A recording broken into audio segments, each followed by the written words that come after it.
yang sebetulnya ada di dekat kami. Ajar kami ya Bapa, untuk selalu bersedia memberi bagi mereka. Tidak menunggu, tapi berupaya mencari mereka. Ajar kami untuk selalu mau menghibur mereka, tapi juga mau mendampingi mereka, berada di dekat mereka.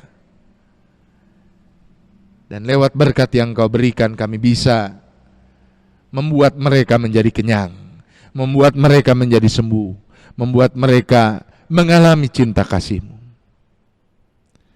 Hari-hari ini dalam situasi pandemi corona ini, kami ditantang untuk menjadi saksi Tuhan yang taat.